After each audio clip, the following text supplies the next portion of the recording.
when you compare, because you grew up in Wellington, right? Yes. Then you moved to Auckland, and then you moved to Sydney. Yes. Are those two, moving to Auckland and moving to Sydney, are they to be compared? Or is that the same sort of experience?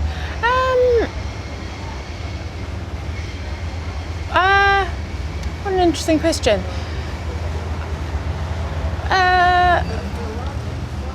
Perhaps in some ways. I think, when I moved to Auckland, it didn't really feel like a big deal. It was still another city in the same country, but at the same time I was signing to Sony, and I was moving up to to make albums and to make music. So that was incredibly exciting, and moving from a very small city to the biggest city in New Zealand, and it was really, really exciting. And then with my move from Auckland to Sydney, I suppose moving from Wellington to Auckland was a very logical thing. Moving from Auckland to Sydney was a heart thing and a gut thing, and I didn't really know why I was going there, but I just felt that I should, and that's always kind of how I've made decisions, and I'm obviously, I'm really glad that I did. I'm very, very happy there. Yeah. Have you now already found out why you did it?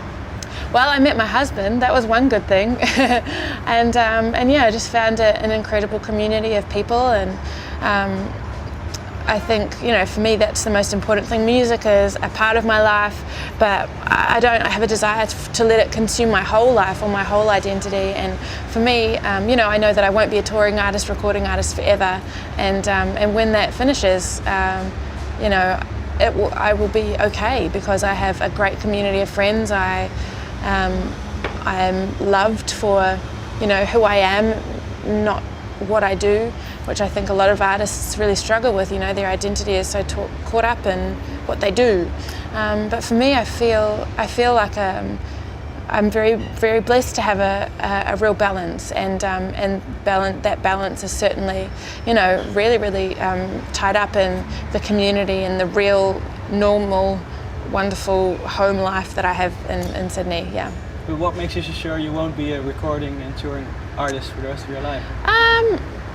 I don't want to be. Yeah, I certainly might record for a long, long time, but touring is something that I have always had a somewhat difficult relationship with, and I think I will always make music. I can't not. I don't know how not to. I'll always write songs, because it's how I understand what's happening to me in the world, and how I express my and process my experience of being human.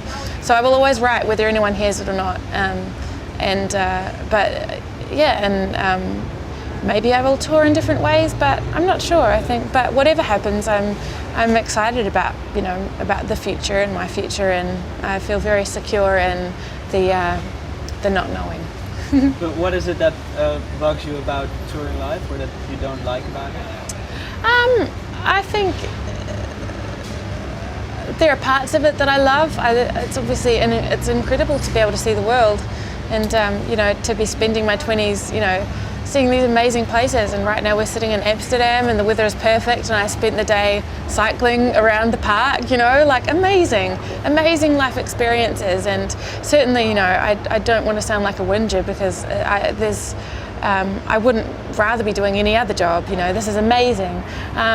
But I think, it's difficult to feel like you're exposing yourself to a bunch of people every night, and certainly sometimes I feel as if I was born in the wrong era, with the internet and people with cameras and phones, and everything is captured, and I feel like there's nothing sacred anymore, and there's nothing, there's no mystery,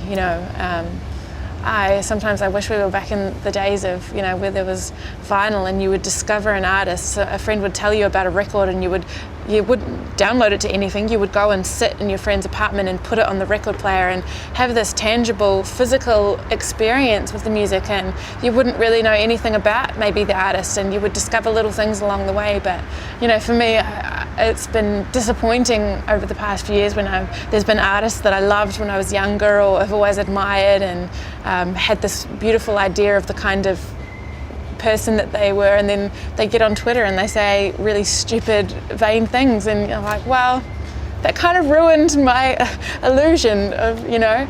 So that part is hard, I think, and you know, people seem to demand a lot more access to you nowadays. You know, it's not enough just to make music.